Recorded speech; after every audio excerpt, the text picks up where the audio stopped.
بسم اللہ الرحمن الرحیم۔ السلام علیکم ناظرین کرام، ہمارے یوٹیوب چینل کو سبسکرائب کر لیجئے کیونکہ ہماری اگلی ویڈیو صرف سبسکرائبر کو ہی ملنے والی ہے۔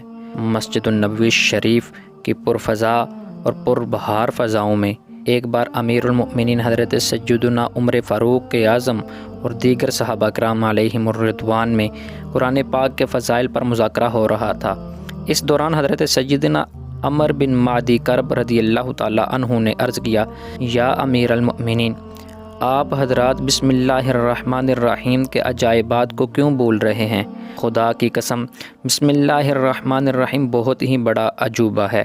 امیر المؤمنین حضرت سیدنا عمر فاروق اعظم رضی اللہ تعالیٰ عنہ سیدھے ہو کر بیٹھ گئے اور فرمانے لگے، اے ابو ثور، یہ حضرت سیدنا عمر بن معدی کرب کی کنیت تھی، آپ ہمیں کوئی عجیب بات سنائیے۔ چنانچہ حضرت سیدنا عمر بن معدی کرب رضی اللہ تعالیٰ عنہ نے فرمایا، زمانہ جاہلیت تھا، قحط سالی کے دوران تلاش رزق کی خاطر میں ایک جنگل سے گزرا، دور سے ایک خیمہ پر نظر پڑی، قریب ہی ایک گھوڑا اور کچھ مویشی بھی نظر آئے۔ جب قریب پہنچا تو وہاں ایک حسین و جمیل عورت بھی موجود تھی اور خیمہ کے صحن میں ایک بوڑھا شخص ٹیک لگا کر بیٹھا ہوا تھا۔ میں نے اس کو دمکاتے ہوئے کہا، جو کچھ تیرے پاس ہے میرے حوالے کر دے۔ اس نے کہا، اے آدمی، اگر تو مہمانی چاہتا ہے تو آ جا، اور اگر امداد درکار ہے تو ہم تیری مدد کریں گے۔ میں نے کہا، باتیں مت بنا، تیرے پاس جو کچھ ہے میرے حوالے کر دے۔ وہ بوڑھا کمزوروں کی طرح بمشکل تمام کھڑا ہوا اور بسم اللہ الرحمن الرحیم پڑھ کر میرے قریب آیا اور نہایت پھرتی سے مجھ پر جھپٹا اور مجھے پٹخ کر میرے سینے پر چڑھ بیٹھا اور کہنے لگا، اب بول، میں تجھے ذبح کر دوں یا چھوڑ دوں؟ میں نے گھبرا کر کہا، چھوڑ دو۔ وہ میرے سینے سے ہٹ گیا۔ میں نے دل میں اپنے آپ کو ملامت کی اور کہا، اے عمر، تو عرب کا مشہور شاہ سوار ہے، اس کمزور بوڑھے سے ہار کر بھاگنا نامردی ہے، اس ذلت سے تو مر جانا ہی بہتر ہے۔ چنانچہ میں نے پھر اس سے کہا، تیرے پاس جو کچھ ہے میرے حوالے کر دے۔ یہ سنتے ہی بسم اللہ الرحمن الرحیم پڑھ کر وہ پر اسرار بوڑھا پھر مجھ پر حملہ آور ہوا اور چشم زدن میں مجھے گرا کر سینے پر سوار ہو گیا اور کہنے لگا، بول، تجھے ذبح کر دوں یا چھوڑ دوں؟ میں نے کہا، مجھے معاف کر دو۔ اس نے چھوڑ دیا، مگر پھر میں نے اس سے سارے مال کا مطالبہ کر دیا۔ اس نے بسم اللہ الرحمن الرحیم پڑھ کر پھر پچھاڑ کر مجھ پر قابو پا لیا۔ میں نے کہا، مجھے چھوڑ دو۔ اس نے کہا، اب تیسری بار میں ایسے ہی نہیں چھوڑوں گا۔ یہ کہہ کر اس نے پکار کر کہا، اے کنیز، تیز دار تلوار لے کر آؤ۔ وہ لے آئی۔ اس نے میرے سر کے اگلے حصے کی چوٹی کاٹ ڈالی اور مجھے چھوڑ دیا۔ ہم عربوں میں رواج ہے کہ جب کسی کی چوٹی کے بال کاٹ دیے جاتے ہیں تو وہ دوبارہ اگنے سے قبل اپنے گھر والوں کو منہ دکھاتے ہوئے شرماتا ہے، کیونکہ چوٹی کٹ جانا شکست خوردہ کی علامت ہے۔ چنانچہ میں 1 سال تک اس پر اسرار بوڑھے کی خدمت کا پابند ہو گیا۔ سال پورا ہو جانے کے بعد وہ مجھے ایک وادی میں لے گیا۔ وہاں اس نے بلند آواز سے بسم اللہ الرحمن الرحیم پڑھی تو تمام پرندے اپنے گھونسلوں سے باہر نکل کر اڑ گئے۔ دوبارہ اسی طرح پڑھنے پر تمام درندے اپنی اپنی پناہ گاہوں سے باہر چلے گئے۔ پھر تیسری بار زور سے پڑھنے پر اونی لباس میں ملبوس کھجور کے تنے جتنا لمبا خوفناک کالا جن ظاہر ہوا۔ اس کو دیکھ کر میرے بدن میں جرجری کی لہر دوڑ گئی۔ پر اسرار بوڑھے نے کہا، اے عمر، ہمت کر، اگر یہ مجھ پر غلبہ پا لے تو کہنا، اب کی بار میرا ساتھی بسم اللہ الرحمن الرحیم کی برکت سے غالب ہوگا۔ پھر وہ پر اسرار بوڑھا اور کالا جن دونوں گتھم گتھا ہو گئے۔ پر اسرار بوڑھا ہار گیا اور کالا جن اس پر غالب آ گیا۔ اس پر میں نے کہا، اب کی بار میرا ساتھی لات و عزا یعنی کافروں کے ان دونوں بتوں کی وجہ سے جیت جائے گا۔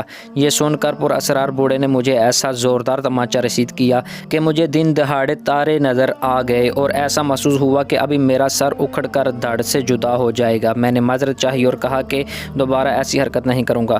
چنانچہ دونوں میں پھر مقابلہ ہوا۔ پر اسرار بوڑھا اس کالے جن کو دبوچنے میں کامیاب ہو گیا تو میں نے کہا، میرا ساتھی بسم اللہ الرحمن الرحیم کی برکت سے غالب آ گیا۔ یہ کہنے کی دیر تھی کہ پر اسرار بوڑھے نے نہایت پھرتی کے ساتھ اس کو زمین میں لکڑی کی طرح گاڑ دیا اور پھر اس کا پیٹ چیر کر اس میں سے لالٹین کی طرح کوئی چیز نکالی اور کہا، اے عمر، یہ اس کا دھوکہ اور کفر ہے۔ میں نے اس پر اسرار بوڑھے سے استفسار کیا، آپ کا اور اس کالے جن کا قصہ کیا ہے؟ کہنے لگا، ایک نصرانی جن میرا دوست تھا، اس کی قوم سے ہر سال ایک جن میرے ساتھ جنگ لڑتا تھا اور اللہ اللہ بسم اللہ الرحمن الرحیم کی برکت سے مجھے فتح عطا فرماتا تھا۔ پھر ہم آگے بڑھ گئے۔ ایک مقام پر وہ پر اسرار بوڑھا جب غافل ہو کر سو گیا تو موقع پا کر میں نے اس کی تلوار چھین کر نہایت پھرتے کے ساتھ اس کی پنڈلیوں پر ایک زوردار وار کیا، جس سے دونوں ٹانگیں کٹ کر جسم سے جدا ہو گئیں۔ وہ چیخنے لگا، او غدار، تو نے مجھے سخت دھوکہ دیا ہے، مگر میں نے اس کو سنبھلنے کا موقع ہی نہ دیا، پے در پے وار کر کے اس کے ٹکڑے ٹکڑے کر ڈالے۔ پھر جب میں خیمہ میں واپس آیا تو وہ کنیز بولی، اے عمر، جن سے مقابلے کا کیا بنا؟ میں نے کہا، بوڑھے شیخ کو جنات نے قتل کر دیا ہے۔ وہ کہنے لگی، تو جھوٹ بول رہا ہے، او بے وفا، اس کے قاتل جنات نہیں بلکہ تو خود ہے۔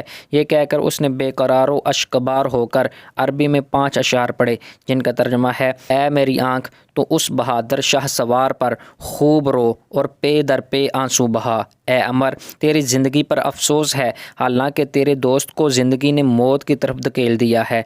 اور اے عمر، اپنے دوست کو اپنے ہاتھوں قتل کرنے کے بعد تو اپنے قبیلے بنی زبیدہ اور کفار یعنی ناشکروں کے گروہ کے سامنے کس طرح فخر کے ساتھ چل سکتا ہے؟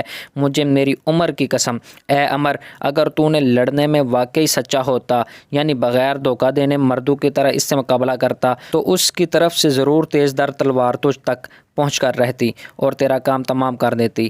اے اس بوڑھے کو قتل کرنے والے، بادشاہی حقیقی یعنی اللہ تعالیٰ تجھے برا اور ذلت والا بدلہ دے تیرے جرم کے بدلے میں، اور تجھے بھی اس کی طرف سے ذلت اور رسوائی والی زندگی ملے، جس طرح کہ تو نے اپنے دوست کے ساتھ ذلت اور رسوائی والا سلوک کیا ہے۔ میں جلا کر قتل کرنے کے لیے اس پر چڑھ دوڑا، مگر وہ حیرت انگیز طور پر میری نظروں سے اوجھل ہو گئی، گویا اس کو زمین نے نگل لیا۔